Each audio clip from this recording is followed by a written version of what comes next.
Hello everyone, welcome back to e-learning classes of PNMSC High School. I hope you all are fine at your home. From today we are going to start with second semester of our EVS subject. So, very first chapter of second semester is from unit 3, chapter number 13, and name of our chapter is Shelter for Everyone. So, I would request you all to open your textbooks and come on page number 92 so that we can start with the explanation. Chapter 13, Shelter for Everyone. What do you mean by shelter? Shelter का मतलब होता है may be घर या अपने आप को protected रखने की जगह. से फॉर हम बोले तो हमारा शेल्टर क्या है? हमारा shelter is our house. Same if we talk about animals like cow, horse, buffalo, उनका शेल्टर क्या होता है? वो लोग कहाँ रहते हैं? शेड के नीचे. तो उनका शेल्टर क्या है? That shed, right, which protects them. Very first thing you can see on the page 92 is that box is given to you, and that is about complete the crossword puzzle using the clues given below. आपको यहाँ पे नीचे clues दिए हुए हैं जिसकी help से आपको ये क्रॉसवर्ड पजल सॉल्व करना है. एक्रॉस लिखा हुआ है सबसे पहले और नंबर 3 लिखा हुआ है. एक्रॉस का मतलब क्या होता है? That you are going to write that thing in sleeping line, and जो डाउन लिखा हुआ है that will be go in standing line. सबसे पहला क्या है? A more where ants live. तो जहाँ पे एंड्स रहते हैं उसको हम क्या बोलते हैं? एंड हिल. तो आप नंबर 3 जहाँ पे देखोगे पजल वाले में, वहाँ पे अगर आप लिखना स्टार्ट करोगे तो वो पूरा जगह जो है वो एंट हिल कवर करेगी. Next is a boat that can be used as a home. ऐसी बोट जो हाउस की तरह या जो घर की तरह यूज़ कर सकते हैं उसको हम क्या बोलते हैं? Boat house. तो अगर आप 5th नंबर देखोगे जहाँ पजल में लिखा है, अगर आप वहाँ पे बोट हाउस फिल करोगे तो वो स्पेस फिल हो जाएगी. बाकी के जो 3 है वो आपको स्टैंडिंग लाइन में लिखने हैं जहाँ पे उसका नंबर लिखा हुआ है उस हिसाब से. So that is your homework. Let's start with explanation of living in groups. Living in groups, human beings need protection from heat, cold and rain and for their safety. हम जो लिविंग बींग्स हैं हमें क्या चाहिए होता है? Protection चाहिए होती है. किस चीज़ से? धूप से, ठंड से, बारिश से, और हमें सेफ्टी भी चाहिए होती है. Humans are social beings who need to live in groups. और हम जो ह्यूमन्स होते हैं वो कौन होते हैं? Social beings. मतलब हमें ग्रुप में रहना होता है. Living together is important because people depend on each other to fulfill their needs. एक साथ रहना क्यों ज़रूरी होता है? क्योंकि जो ह्यूमन बींग्स होते हैं, जो पीपल होते हैं, वो लोग क्या होते हैं? एक दूसरे पे डिपेंडेंट होते हैं ताकि वो लोग अपनी नीड्स फुलफ़िल कर पाए. अगर मैं आप लोगों की बात करूँ तो आप लोग अपने पेरेंट्स पे डिपेंडेंट हो, राइट. वो लोग आपको खाना बना के देते हैं, घुमाने ले जाते हैं, शॉपिंग करवाते हैं, तो वो आप लोग उन पे डिपेंडेंट हो, वो आप पे पैसे खर्च करते हैं, राइट. इसलिए हम लोग क्या करते हैं? ग्रुप्स में रहते हैं. For example, we need shopkeepers to buy food and other items of utility from carpenters, masons to build houses, farmers to grow food. खाली घर वाले एक दूसरे पे डिपेंडेंट नहीं होते, पर हम लोग भी, आपके फैमिली मेम्बर्स हैं, मम्मी पापा है, वो लोग भी किसी पे डिपेंडेंट है, ठीक है.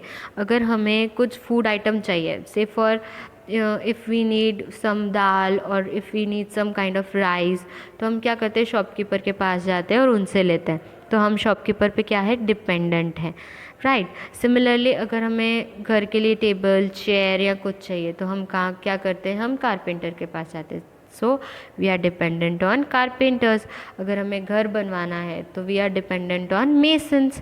Similarly if we need some food grains, so कौन ग्रो करता है food grains? Farmers. So we are dependent on farmers as well. I hope यहाँ तक का एक्सप्लेनेशन आप लोगों को क्लियर है. People live in different kind of areas such as hamlets, villages, towns, cities and colonies. जो लोग होते हैं वो क्या करते हैं? Everyone lives in different type of areas. हर एक इंसान अलग अलग एरिया पे, अलग अलग एरिया में रहता है. से for some of them lives in village, some of them lives in town, right? Some lives in city, some lives in colonies and so on. These are called settlements. और इन सब जगह को क्या बोलते हैं? सेटलमेंट, जहाँ पे लोग सेटल होते हैं, रहते हैं. Settlement have different sizes and different groups of people live in them. जो सेटलमेंट्स है, जो रहने की जगह है, वो अलग अलग साइज़ की होती है और उसमें क्या अलग अलग ग्रुप के पीपल रहते हैं. Say for bungalow, right, buildings, apartments, tenements, simple house, अलग अलग शेप में होता है ये सब, right.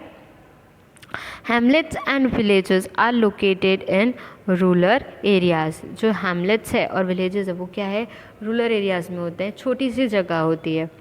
Town, cities and colonies are located in urban areas. जो towns है, cities है, colonies है, वो सब किस में आती है? urban area में. The explanation continues on page number 93. Living in groups.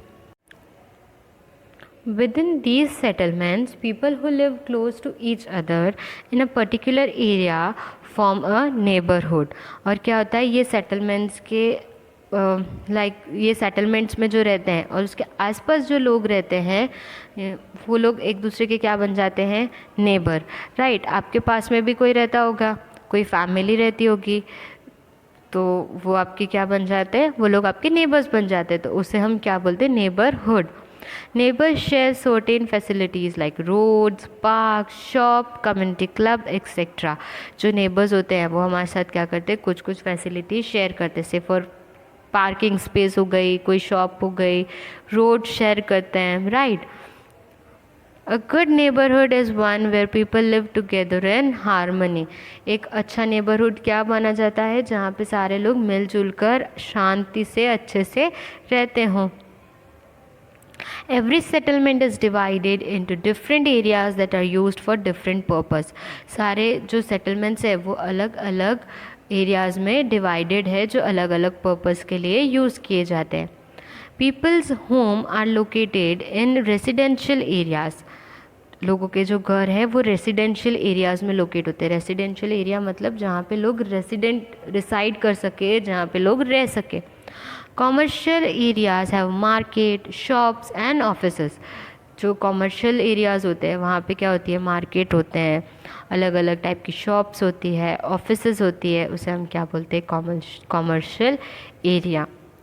Industrial areas are located at the distance from residential areas. जो इंडस्ट्रियल एरियाज़ होता है वो कुछ डिस्टेंस पे होता है रेसिडेंशियल एरियाज़ के. जैसे कि और इंडस्ट्रियल एरियाज़ में क्या क्या आता है? से for schools, colleges, universities, hospitals, etcetera. They have special areas reserve for them. ठीक है, यहाँ पे हमने 3 अलग अलग एरियाज़ के बारे में पढ़ा. जो है रेसिडेंशियल एरियाज़, जहाँ पे हमारे घर होते हैं, जहाँ पे हम रहते हैं. फिर होते हैं कॉमर्शियल एरियाज़, जहाँ पे अलग अलग टाइप की शॉप्स होती हैं, मार्केट्स लगते हैं, ऑफिसेज होते हैं. और फिर हमने पढ़ा इंडस्ट्रियल एरियाज़ के बारे में, जो रेसिडेंशियल एरियाज़ के थोड़ा सा डिस्टेंस पे होते हैं. और उसके अंडर क्या क्या आता है? Schools, colleges, universities, hospitals, etcetera. City planners ensure that there is enough space for roads and railway lines. जो सिटी के प्लानर्स होते हैं, जो प्लान करते हैं कि कैसे सब कुछ फॉर्म होगा, तो वहाँ पे वो लोग इंश्योर करते हैं कि जो रोड की स्पेस है, जो रेलवे लाइंस है, वो इनफ स्पेस में, अच्छे से पूरी स्पेस में बने. Green belts are also present to keep the environment clean and green. ये स्पेस के साथ साथ ग्रीन बेल्ट्स का ध्यान रखा जाता है कि जो हमारी सिटी है उसे हम क्लीन और ग्रीन रख सके. तो काफ़ी सारी ग्रीनरी, प्लांट्स, ट्रीज ग्रो किए जाते हैं. The layout of city is contained in its master plan. जो सिटी का लेआउट होता है, जो सिटी का आउटर होता है, वो किस में प्लान किया जाता है या फिर उसे क्या बोला जाता है? Master plan. I hope you all are clear of the explanation till here, which was living in groups. Your next topic is different kinds of houses, मतलब अलग अलग type के house. Now in our today's video I am only going to give you the overview about it, and in detail we are going to understand in our next video. So like how many type or what are the types of houses normally we hear or see.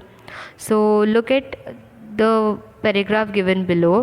The kinds of houses that we live in differ from place to place. जो अलग अलग घरों में हम रहते हैं वो अलग अलग जगह के हिसाब से होता है.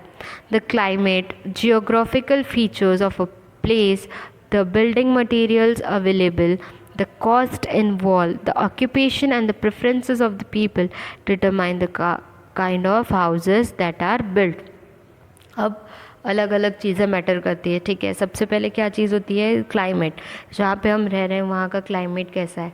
फिर उसका जियोग्राफिकल फीचर, मतलब वो जगह कैसी है, सराउंडिंग्स कैसे हैं, उस बिल्डिंग को बनाने के लिए कौन से मटेरियल्स अवेलेबल है, और मटेरियल्स है तो उसे हम बना रहे हैं तो कितना खर्चा होगा, मतलब कितनी कॉस्ट लगेगी. उसके अलावा जो घर बनवा रहा है या जिसका वो पर्टिकुलरली घर बनेगा उसकी ऑक्यूपेशन क्या है, मतलब वो क्या काम करता है. राइट, उसके प्रेफरेंसेस क्या है, मतलब उसे उस घर में क्या क्या चाहिए. ये कुछ अलग अलग टाइप की चीज़ें हैं जो ध्यान में रखी जाती है घर बनाते टाइम या घर बनाने से पहले, और इसके बेसिस पे जो घर है वो अलग अलग टाइप के बनते हैं. I hope you all are clear till here. So my dear students, this is all for today's explanation. Remaining explanation I will continue in next video. Till then, keep reading, keep learning, and now whenever like you'll get PDF, just complete your notebooks and keep it updated. Don't go out if not necessary. Stay home, stay safe, take care of yourself. Thank you.